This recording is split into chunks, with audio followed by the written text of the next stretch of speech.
Hi guys, I'm Mike and this is F1 Fanatics.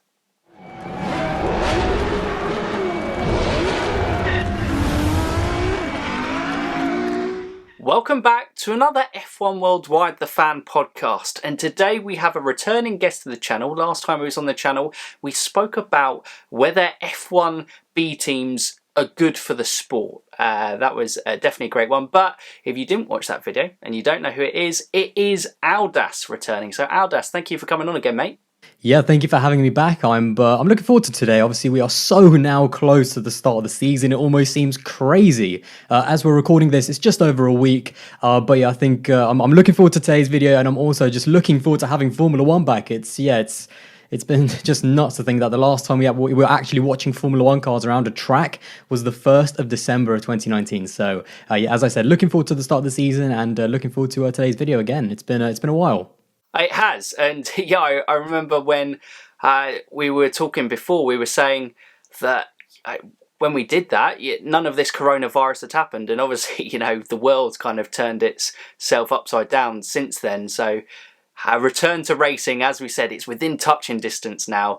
It's a welcome relief, and we cannot wait. And that kind of leads us on perfectly to today's topic, which is we're going to look at, you know, now that obviously the first 8 races are confirmed, there's rumours about some tracks that might be in that second half of the season, and we're going to kind of talk about who we think is best suited and, you know, what are we looking for in terms of surprise packages from there. Just basically a kind of a look ahead to the season. It seemed a pretty good topic to end our last F1 Worldwide before obviously racing resumes in Austria at the start of July. But mate, I'm going to throw it to you. Obviously, we've had this 8 calendar confirmed. Double header at Austria, Hungary, double header at Silverstone, Spain, Spa and Monza. What do you make of that calendar? I absolutely love it. I think it's an amazing calendar because the tracks, most of them for the most part, you know, Spain might be an outlier, but for the most part, those are quality tracks. And even looking last year, we had great racing at every single one of them. So what a way to start 2020, but with tracks that we love, tracks that we know are good for racing, and just tracks that really are hopefully going to kind of almost throw some spice into the championship. You know, obviously going off last year's performance, which maybe isn't the smartest thing, but, you know, we can look at last year anyway. All of the different tracks suit different teams. We had a lot of different winners in those tracks. So certainly that's got to be a positive. Definitely Mercedes looks strong. If you remember all the way back in testing, like who even remembers, you know, back in testing, but Mercedes definitely looked strong for this year. So sadly, maybe that is kind of a bit of a minus point there, but certainly in terms of the tracks, I absolutely love them. I love Monza. I love Spa. I love Silverstone. I love Austria. Hungary is another really good one as well. And obviously Spain with the temperatures might throw in a bit of a, just a hat in the ring. So we just don't know what's going to happen. So in terms of the tracks that have been picked, I'm very excited, and definitely I think they're good ones. Yeah, I think they're hallmarks of the F1 calendar.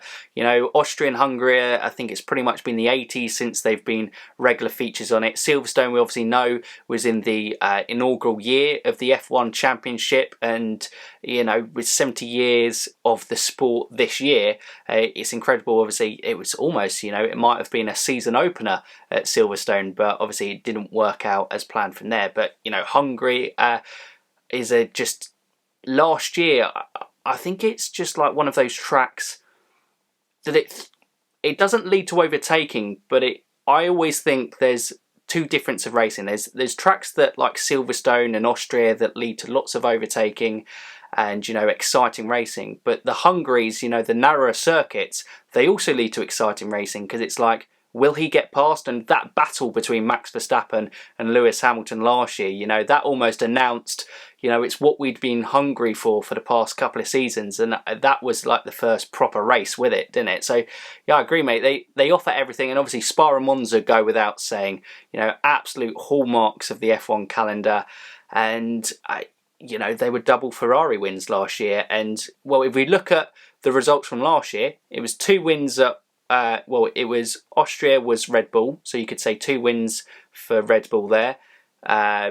Spa and Monza obviously were both Ferrari, so that's 2 wins for Ferrari there. And then the 4 middle ones all go to Mercedes, which is obviously no surprise with them winning the constructors and drivers last year.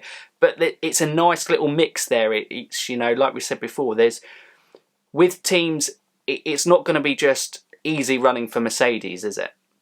Well, I certainly hope not. I mean, especially looking obviously from last year and those results, we hope that we see, especially Red Bull. I have big expectations of Red Bull because the thing about Red Bull is that for the past, ever since 2017, really, when these new kind of rules came out with the wider cars, they always started very weak, but towards the end of the season, they were really strong. And that's the thing. Now they've got Max Verstappen. They've had a year with Honda. They need to start actually delivering. It's not good enough to just always, use the excuse that Mercedes are dominating, it's just too much for us, we'll get them next year. They need to start challenging for championships right now. 2020 is their year. It's starting on a great track for Max. It's starting on a great track for them. Of course, it's their home track. So this needs to be an opportunity for them and an opportunity for Max. He now has a very good kind of second teammate, kind of like, a good kind of number two to back him up. Hopefully Albon will also improve. I'm looking forward to seeing how he's going to develop in his first full season, although again, it's kind of a strange first full season at Red Bull. So this is why I'm very excited for Red Bull. I think this could be their year. Certainly Max has got to go in not just wanting a good result out of 2020 and a strange year that it's been. He has to go in there thinking that he's going to win the championship. So I'm very excited to see what Red Bull is going to do. I'm also, of course, very intrigued what Ferrari is going to do because, of course, we always are. Certainly going off testing, it isn't looking like it is the strongest car for them. So, yeah, I think that might be a bit of a worry. But certainly with that Leclerc and Vettel partnership and with Vettel coming towards the end of his final year at Ferrari, that is going to get spicy, no doubt about it. And as far as Mercedes, well, I mean, yeah, Mercedes. Lewis Hamilton, 6-time world champion, dominated the sport for X amount of years. I feel like we know they're quite a known quantity. Lewis is not going to need a few races to get ready. He's not going to need a few kind of laps. He's going to get in there and bang straight away, be on the money. So yeah, we're in for a very exciting dogfight, and I just hope that Red Bull specifically can get their game up to the fact to the point where they can actually challenge Mercedes and Lewis Hamilton and give us a good 2020 season. Because just because Lewis Hamilton is one world title away from matching Michael Schumacher does not mean that it should just be a given that he gets it. Absolutely, I agree. And Max had his best season in Formula One for me in 2019. And if I look at those top three, if we're looking at those top three of those first 8 tracks, you're right. Red Bull, it's crazy. They always start so weak, and it's not weak. Obviously, they're still in and around the podiums, and actually 2019 was probably one of their stronger first half of the seasons. But still, even then, it was halfway through the first half of the season before, at Austria, where Max really started to kind of kick things up. And look, you have to have the complete package. And Mercedes, they've had the complete package of team, driver, everything working in perfect harmony. That's why they've won 6 constructors titles back-to-back and 6 drivers titles back-to-back and stand on the verge of history to be the first ever team to win 7 constructors and 7 drivers titles back-to-back. And that's going to make them hungry. But Red Bull, you're right, this has got to be the season that they go, we can't afford to start slow. We're at a strong track. There's no excuses for us. We've got to give Max his best shot and best chance to do it here. And for me, they are the best suited rivals. And I don't know, obviously, what's going to happen in the second half of the season. We'll come on to talk about that later with the tracks that get announced.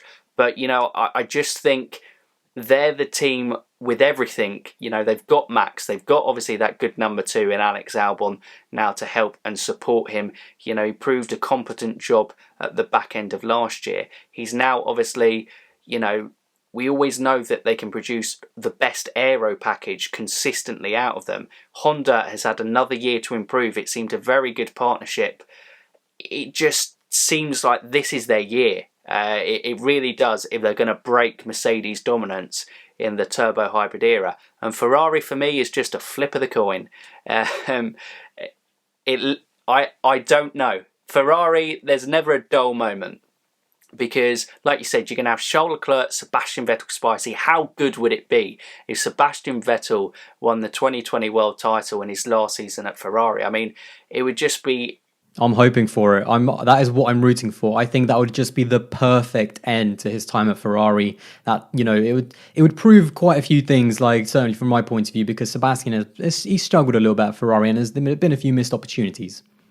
Absolutely. I think, it's when you have a dream for something, I think he's very guilty of, you squeeze that dream too tightly, it can slip through your fingers. And I think at times he's put far too much pressure on himself and that has affected performances, as well as obviously the whole Ferrari team, because it just hasn't quite worked out. They've had the package, they've had the car. I know you're a big firm believer in this, that they've had a car that actually matches the Mercedes on track, but it's everything around the team, because they don't have the right team dynamic, that it all doesn't seem to kind of fall into place for them. I think certainly in as far as matching the car, I mean, obviously in 2019, their car wasn't maybe as good, but in 2018, that is still the one season where I think, I said it at the time, I said it last year, and I'm going to say it again. In 2018, that was the year where Ferrari needed to win the championship. They had, in my opinion, the best car in the field that year, and Vettel did not even manage to take it to a title decider. And that's why I always kind of say, what about, okay, Vettel couldn't quite manage it in 2018. He made all of those mistakes, and it's quite crazy, actually. I went back and kind of thought, how many mistakes has he made in just the past 3 years? And it's been a lot. So he has still quite a bit, he still has quite a bit to prove in 2020. But again, in 2018, I think the one question I had was, what happens if you put Verstappen in that Ferrari? And what happens if you put, Fernando Alonso in that Ferrari? Would they be able to do a better job? And in my opinion, I think they could have. So again, Seb has a few missed opportunities. He has a few things to prove, especially after being beaten by Leclerc quite comfortably, actually. Maybe not in terms of the points, but I mean, the pole positions. I think Leclerc had 6 poles in 2019 or 7, one of those. I think it might have been 6. So yeah, he was definitely outclassed by a guy in his second year. So Vettel has a lot to prove, and hopefully he can step up to the challenge in 2020. And it would be a dream to see Sebastian Vettel become a 5-time world champion and win a championship in his final season with Ferrari.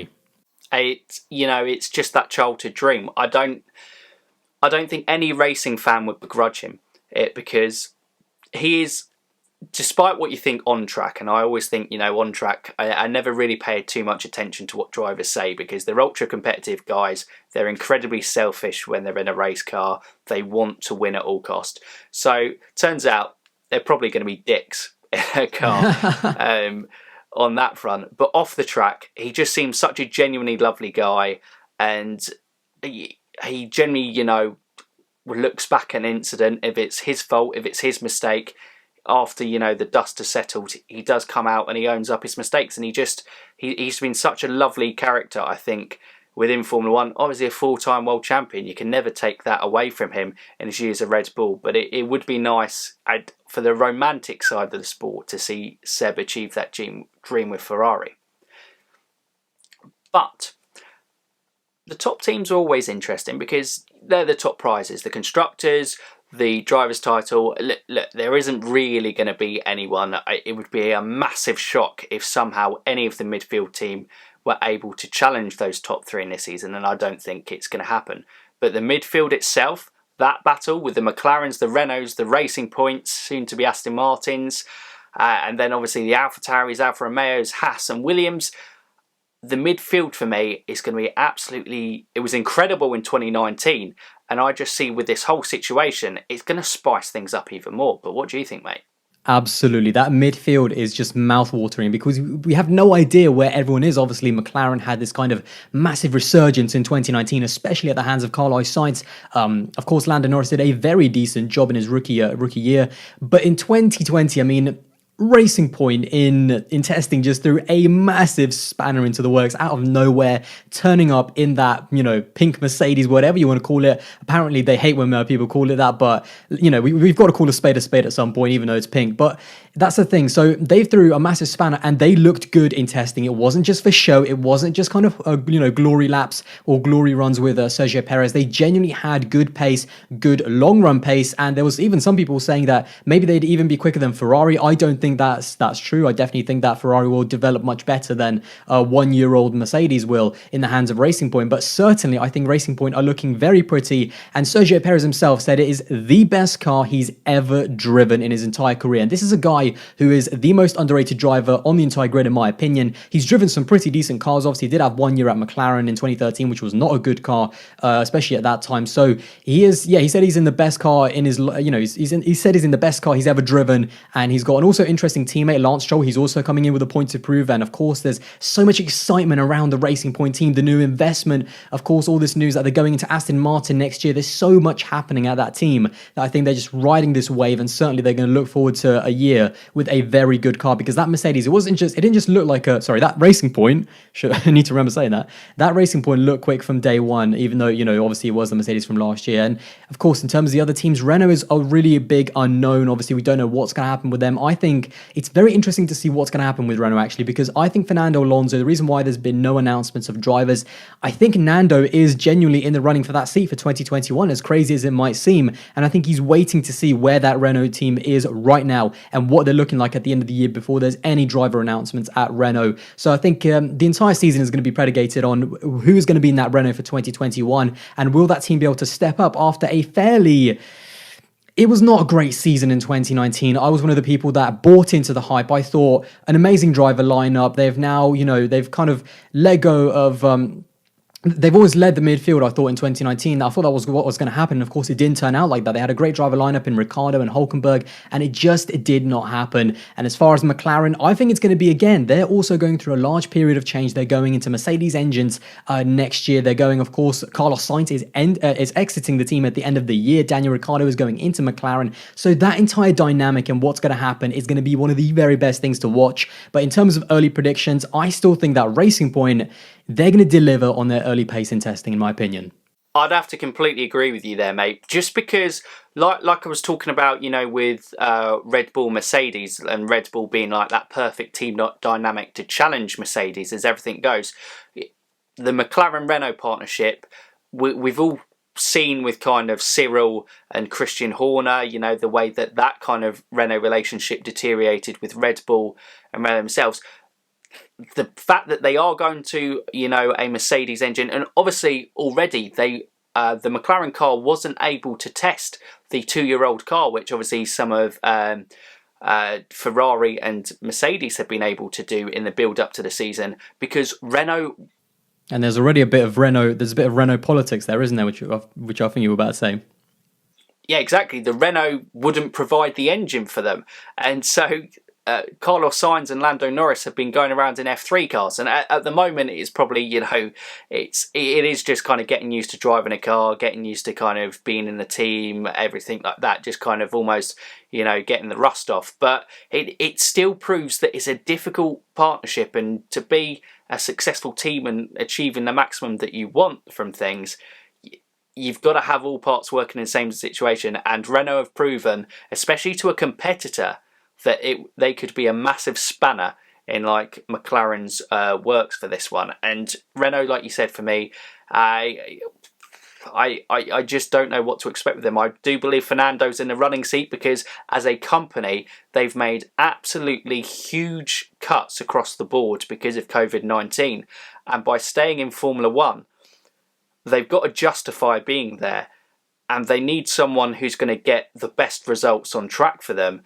And there is no better person in the market that they could get than Fernando Alonso. But I imagine the wage would probably come into it as well. Can they justify spending a huge wage on a guy when they've let, is it 16,000 people across the company go? I can't remember how much it is. Yeah. And of course, Ricciardo, he wasn't exactly there for peanuts. He was there on a massive wage. So they've just spent the last 2 years paying someone already a massive wage and took a massive hit. Absolutely, and I don't think where they are as a team, they'll afford to kind of go for a youngster, even though they have some decent guys in Zhao and Lundgaard in their junior academy. But I just feel like they'll be battling each other. Renault won't be happy with Daniel Ricciardo going to McLaren as well. So they could have like some inter-team things that means that it doesn't quite work out on track. And Racing Point, obviously soon to be Aston Martin, everything seems to be going right. They've got Lawrence Stroll, they've got financial security, which for a while in the sport that they haven't had.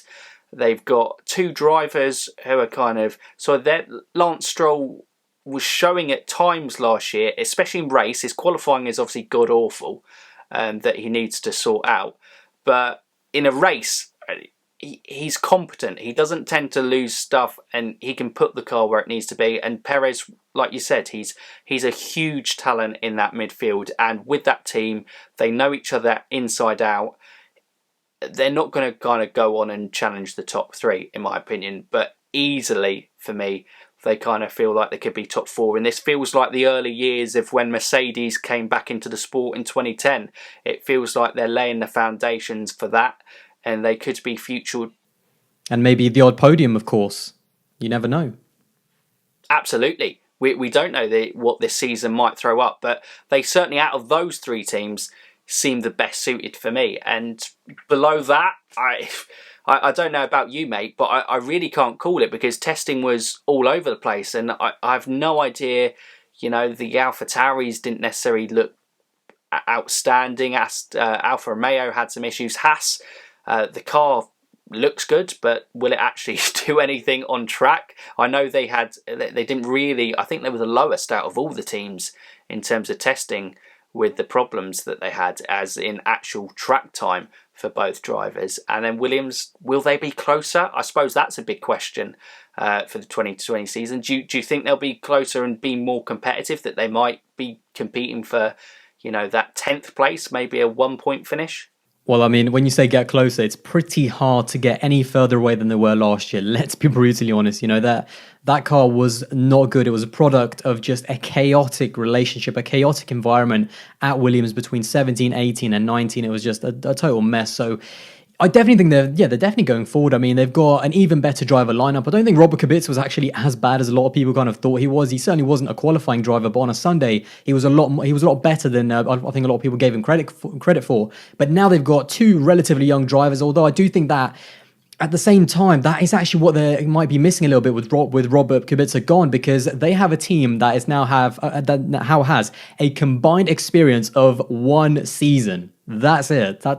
So that's not great when you're at the back of the grid, because you need that bit of stability, you need that bit of experience. And now George Russell, he's just being given the keys to the kingdom of Williams, and he has to lead that team for 2020. So he's got a big job on his hands. I also feel sorry for Nicholas Latifi, by the way. How do you feel when you come into your first ever season in Formula One, then you have this just completely crazy situation happen where you can't race for the first half of the season, of course with the pandemic as well, and then you're just thrown in at the deep end. So yeah, it's definitely going to be a big learning curve for him, but I do think that Williams have a lot of good, coming in the future.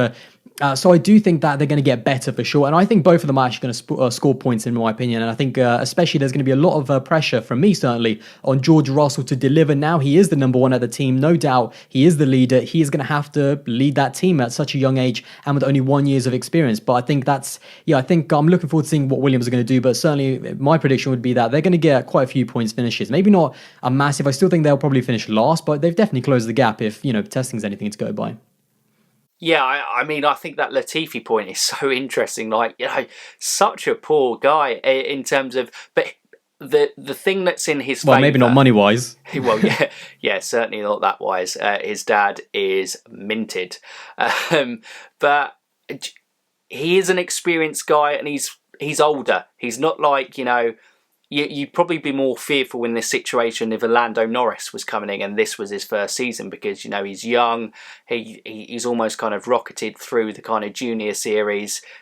He's had experience, but he hasn't had much. Well, obviously, Nicholas Latifi spent tons of seasons. I can't remember off the top of my head. It might even be like 5 or 6 seasons within Formula 2, and it was GP2, I think, when he first kind of came into the scene. So he's a little bit older and he's got more of a level head, and I think he's just appreciating the opportunity. But yeah, it's a massive gamble from Williams to have such a lack of experience. But I suppose you could say they still had that with Robert Kubica, although he's got the mind and he would be better for the development side of things. It was a long time since he was in an F1 car, and we'd been through so many changes with the cars that it'd almost been... They went in last year with 0 seasons of experience, so you could argue that they've probably gone in with more experience this year.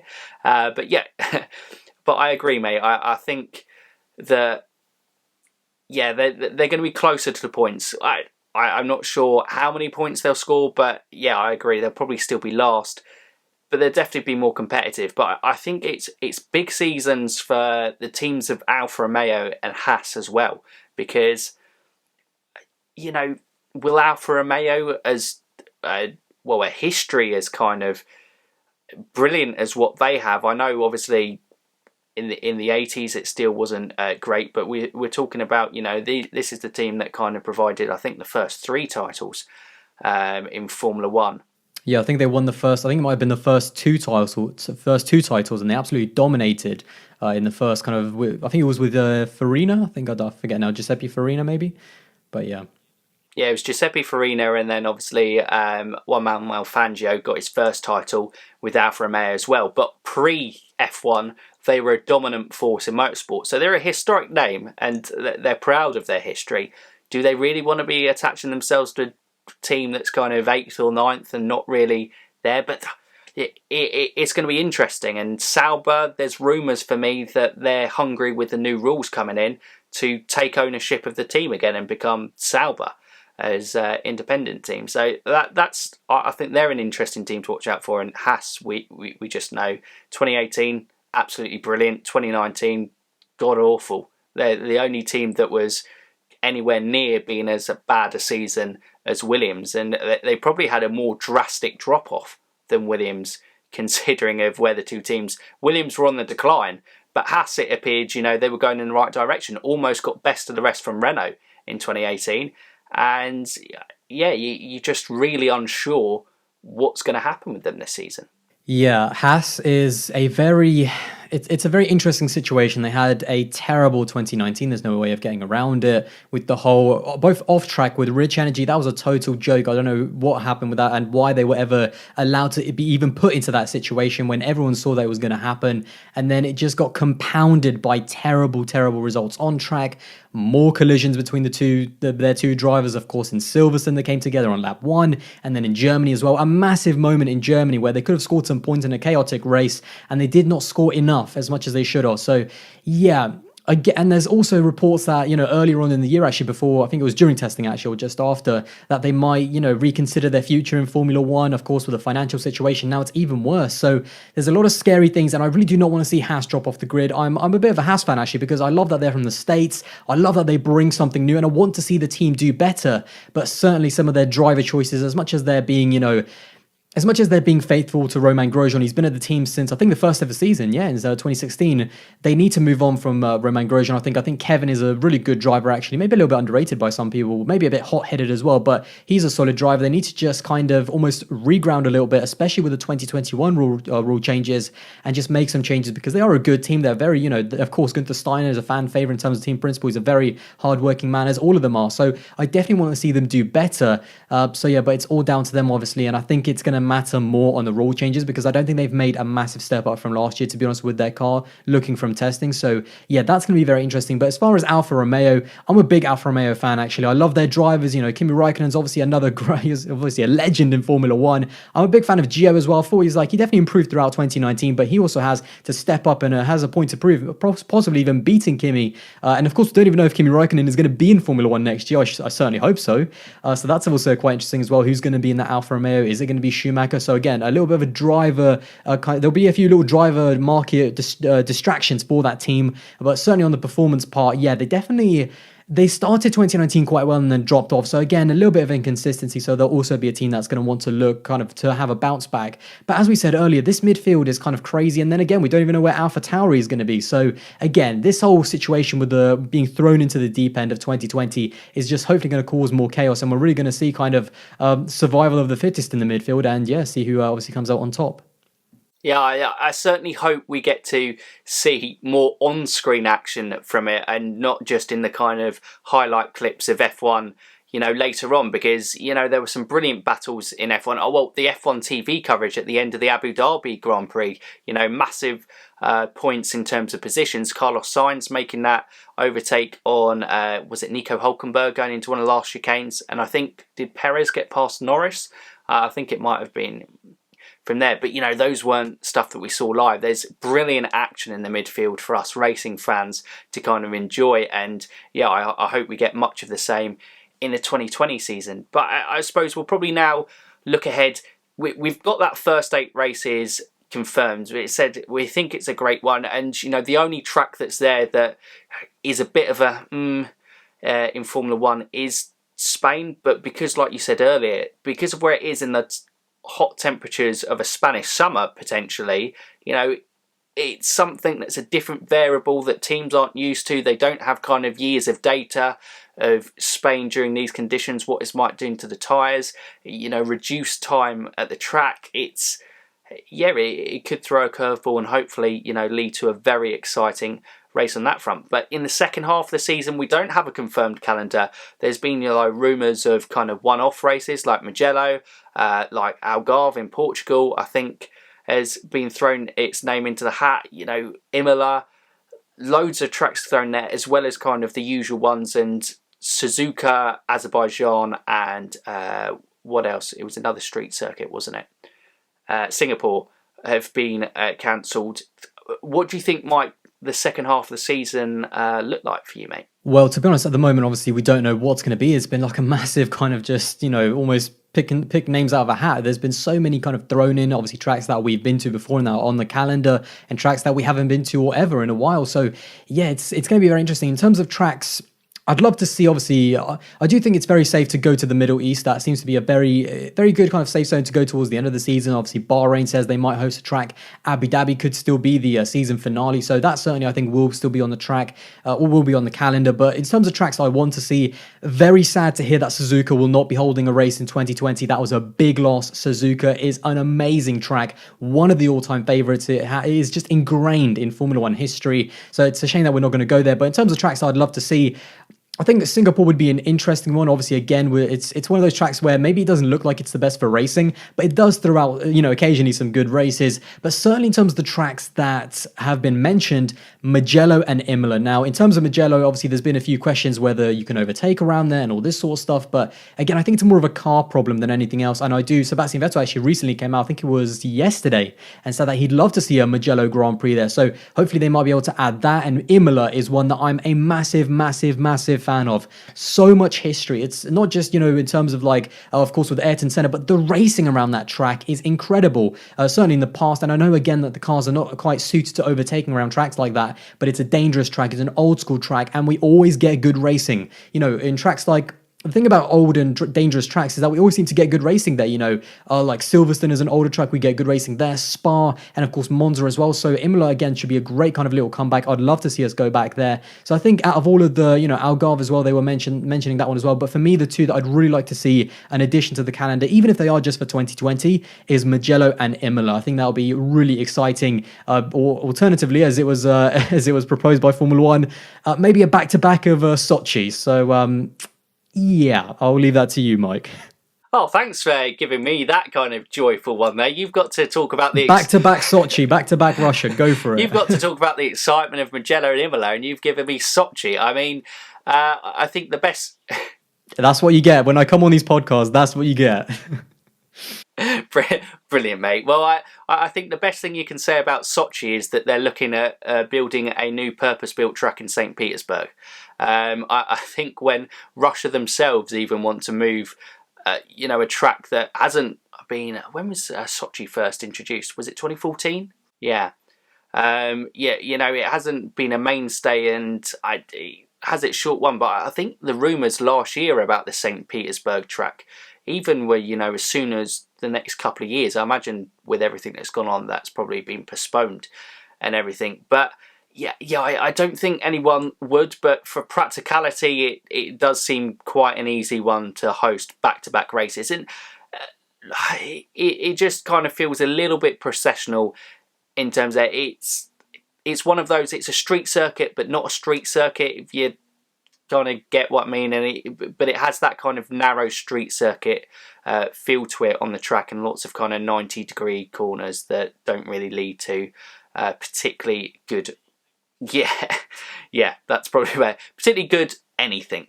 But I think the first sector of the track is okay. That really long, the long run to turn one. That was quite fun last year, and it caused a little bit of controversy with Leclerc and Vettel. And even that long turn three, I think it is. That's a fun part of the track. But the rest of it is just so. I think Chamber described it as cookie cutter. Cookie cutter corners, just 90 degrees. Complete single file, and there's one back straight with a heavy braking zone. But the entirety of the last sector, I don't think I've ever seen an overtake in that kind of the last little squarey sector. So yeah, I think that's the biggest problem with it, really, is that it just doesn't... It had potential, but I don't think it was really designed that well, to be honest.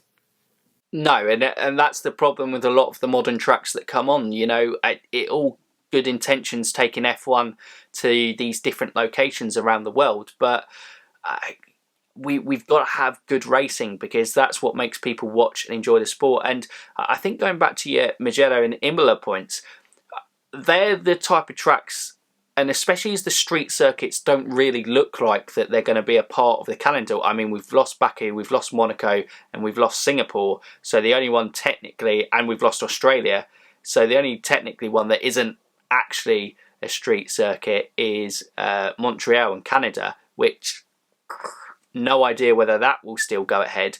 So if you get tracks like Mugello and Imola, I always think that, like I said earlier, there's two types of racing that's exciting. There's the ones that are kind of wheel-to-wheel action overtakes, go from there. But there's also, I mean, we go back to 2005 and Imola in the last kind of 20 or so laps, I think it was, with, Fernando Alonso holding off Michael Schumacher, who had worked his way through the field to be right on his tail. And, sometimes the excitement in an F1 race is, will he overtake them?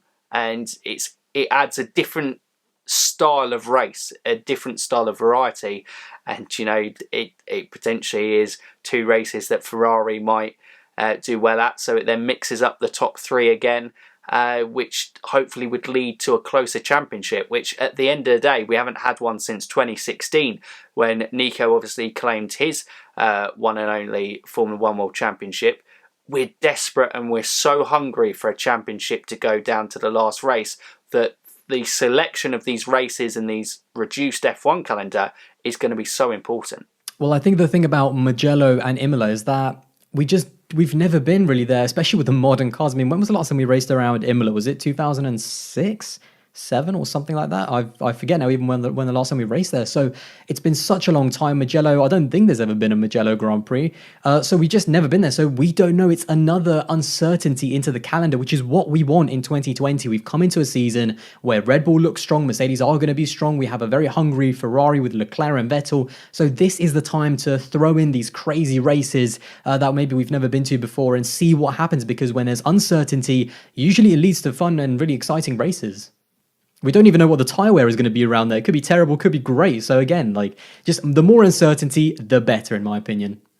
Absolutely, mate. And with that point of uncertainty, obviously, Zandvoort was meant to make its return for the first time since 1985 on the calendar, but I completely understand why that one's been postponed, because, with Max Verstappen, with his Orange Army, that was going to be the big deal about that return to Zandvoort. And if you couldn't have it with fans, it makes sense to postpone it to 2021. But also Hanoi hasn't been ruled out yet. It's a track that we don't know anything about. It's a purpose new built track. We have no idea whether it could be, bad for racing, or it might be a street circuit that turns out to be more like Baku, which is obviously, I think, what we all hope that it might be more like. But that is another track, if it makes its way onto the back end of the 2020 calendar, that adds in that uncertainty that teams won't be sure about. Yeah, for sure. I mean, again, like I said, uncertainty is, I think, it's definitely been the name of 2020. So many crazy things have happened. So I think Formula One, obviously, we're going with some quite comfortable tracks for the first 8 races. Why not throw in some crazy ones for the end of the season and see what happens? Maybe we can still end the season. I'm not actually sure. Is Brazil still going to be on the calendar? I don't know if you've heard any news, or maybe I'm blanking a little bit, but I think Brazil could still technically be on the calendar. So we definitely want to return to Sao Paulo. Again, another old track that's a little bit dangerous and always gives us great racing. That seems to be the theme of old tracks. And I think the problem with newer tracks maybe is that they always go for style over substance. When you see a new track announced, it's all about check out the facilities. Abu Dhabi, we're going to drive under a hotel. Russia, we're going to go around some arenas. Well, Spa is an amazing track and it's in the middle of a forest. There's nothing to see but trees, and that's why, because it's all about the track. It's not about look at these amazing buildings. So I think that's what F1 needs, a bit more substance rather than just style. But again, I think throw in some crazy races at the end of the season just to end off a crazy championship. But certainly also one thing I do want to mention is that there was a few people saying that because this season, is only half a season, or because of it wasn't a proper full season, it might not be as the same as a proper season. So whoever wins the title might not be a proper champion. I completely disagree with that. I think it almost makes it even more, the adaptability factor of a driver to go into a season, doesn't matter what track, doesn't matter what has happened, and then to get in the car and do the job. So I feel like that's just something I wanted to mention, that for sure, whoever is going to be a champion this season is going to be a worthy champion, no doubt. Well, I think that the easiest argument for that, obviously, you recently did a video looking at the scoring system through the years, and some of them, they may race in like 8 or so. Was it in the 50s they only took like their best 6 results, or was it 6 rounds and they only took their best 4 results? Yeah, there was like only, I think in the first ever season of Formula One, or in the 1950s, there was only like 9 races on the calendar, and they only took your best 7 results or something like that. So yeah, that's, they've had not that many races in the past. Exactly, and I don't hear anyone going, One Man One Fangio wasn't a good champion because he only did 10 races.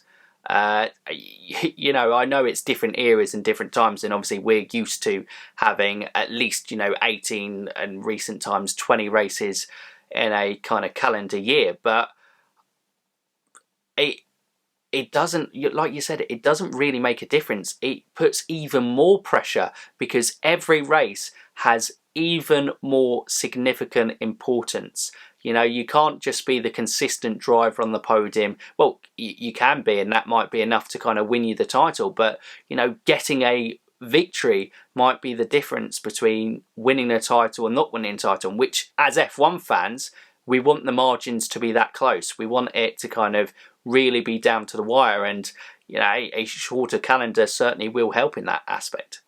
I think we want to see Max Verstappen versus Charles Leclerc at the end of Austria in every single lap and in every single race. And that is what this season could potentially throw up, because there's just so many unknowns going into the races that we're going to have. Absolutely. It's such a curveball and it's such an unknown entity. And I think just whatever racing we get, we're going to love it. I mean, actually, there'll probably still be stages where we go, oh, that was a bit of a boring race. But no, we'll be grateful for every race that there is, because like you said at the start of this, it's been so long since we've had Formula One, and there is still, even though we're returning to racing at this moment in time, there's still so much uncertainty. What the rest of the calendar is, we don't know what's going to happen. Usually by this time of the year, we have a good idea of who's got the best car package, who's doing well in the midfield, which drivers are performing well or not this year. We've not a clue, and it's almost that. And usually by this time in the calendar, we can also kind of tell, where is Lewis Hamilton? How quickly is he going to win that championship? But now we don't know, so even better. Absolutely, mate. Absolutely. But I think that is exciting. So we'll round off this podcast today, because I think we've had a good look of everything, looking ahead to now what we can do at the calendar. Who do you think is going to come out on top? I'm putting you on the spot here. Who do you think is going to win that midfield battle, and what's going to be kind of the biggest surprise of the season in your opinion?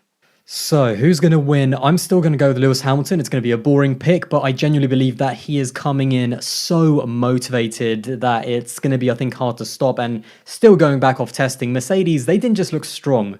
They looked unbelievably strong. And if Valtteri Bottas, I mean, he's also going to be a big surprise. I think Valtteri is going to be the big surprise. I think Lewis Hamilton is still going to be my world champion. He's going to achieve his 7th world title, matching Schumacher. And he's going to once again, I think, be quite dominant in 2020. I know that's kind of goes a little bit against the grain of what I'm saying, but he just seems on another level in the past couple of years. And again, I don't see him dipping off anytime soon. And in terms of the midfield, I think Sergio Perez and Racing Point. I genuinely believe in the hype of Racing Point, and Sergio Perez is bulletproof in that midfield, maybe even a podium. But certainly the one thing I do want to see is maybe a few podiums for the midfield guys, maybe a podium for Renault, a podium for McLaren, and a podium for Racing Point. So yeah, in terms of my champion, I'm going to go Lewis Hamilton. My big surprise, I'm going to go Valtteri Bottas. I think he's going to be a lot better than people might expect, but I'm going to go with Sergio Perez as my one to watch in the midfield. I think it's going to be quite funny and quite boring here, because literally in my head, Lewis Hamilton, I can't see past it, because what also I think will play into experience here, which I think will benefit, the older drivers. And it's, well, something, if Imola is on the circuit, I think Kimi Raikkonen is the only driver on the grid who's ever driven there before previously. So I just think Lewis Hamilton's experience in the situation, plus Mercedes, like you said, they look so dominant. They looked so quick that they didn't, like the previous year, it looked like they were covering up, trying to hide things. They were just open, out and the honest, like, we're good and we know it type thing. So I can't see past Lewis. And then Das as well, out of nowhere, they go from dominating. That's the thing about Mercedes. They're so relentless.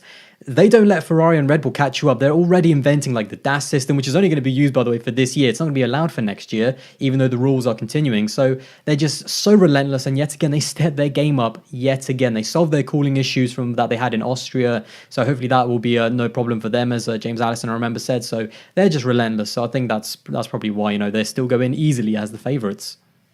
Absolutely. And Sergio Perez, he was at the back end of last year, and I think that's the easiest one to say. The first half of last year for Racing Point is obviously they were still recovering from being on the verge of like administration and liquidation without being saved by Lawrence Stroll. So all their progress was kind of halted because they had to put everything in place, and they could only then start using the money that Lawrence had pumped into the team. Second half of the season, Sergio Perez outscored any other driver in the midfield. And I just can't see, with him saying that he's got the best car that he's ever driven in his career, I'm with you. I believe the hype. With his ability, and if that car is as good as what we think, and it's a very good base, in, obviously the technical, I think tokens are coming in for upgrades to kind of limit them coming in. That will make it even harder for teams to kind of get ahead in the development race in the midfield, where Racing Point look like they've already started off with a very good basic package to build on. Big surprise. I've thrown myself under the bus here. I don't really know on this. I think I'll go with one of my bold predictions that I've had. I think Alfa Romeo are going to do better than Alfa Tauri. For some reason, I just didn't think Alfa Tauri were looking that great. I know it's only testing from there, and Alfa Romeo didn't necessarily stand out either. Although Robert Kubica topped the time charts one day, which was quite funny. So I mean, Giovinazzi for the title. Yeah, absolutely, mate. That is actually what I was going for. Alfa Romeo are going to beat Alfa Tauri, and everyone else on the grid. Giovinazzi title, Kimi Raikkonen supporting him because he's like, I've had my chance. Here you go, Gio. And Alfa Romeo are great again. So now everyone has to tune in for the start of the season. You just have to see it. Could you absolutely imagine, mate? That would be unbelievable. I mean, that would be the hell of a comeback that you've ever seen on the race. But yeah, mate, it's been a brilliant chat today. I've really enjoyed it, and mate, thank you so much for coming on. No, thank you for having me on again. But yeah, no, it's been a great chat. I love talking F1 with you. Obviously, you're very close to 1,000 subscribers, aren't you? Really close, I think. We are indeed. As time of recording, we are 13 away. So it may or may not be passed at this time, but hopefully we are. So guys, exactly. If you're not there yet, guys, you have to smash that subscribe button for the F1 Fanatics. And really embarrassingly on Twitter, actually, I kind of gave you guys a message, but I put 100 subscribers instead of 1,000. So yeah, you're definitely past that. But guys, obviously subscribe to the F1 Fanatics YouTube channel. They're so close to 1,000 subscribers. That's all right, mate. I'll take 100 at this point. That would certainly get us across the line. But yeah, I do love a good typo on Twitter, and the wonderful world of Twitter means that you can't edit your tweets, so you're just like, oh, there's my mistake for all to see. Guys, if you haven't already checked out Aldas, for some reason you've come across us before you've checked out him, please do and go and subscribe to his channel.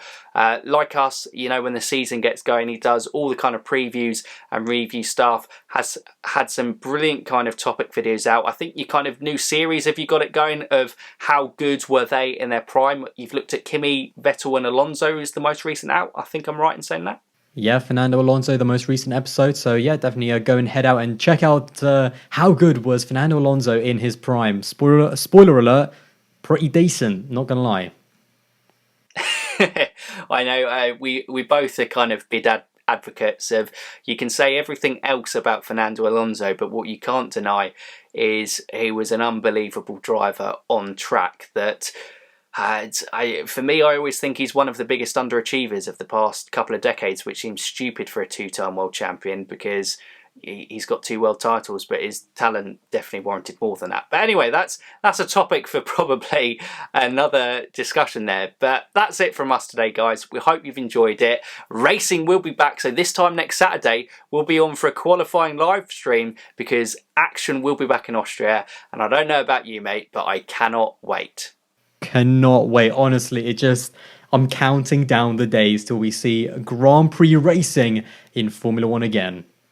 It's going to be brilliant, mate. But that's it from us today. So for now, you F1 fans, keep racing!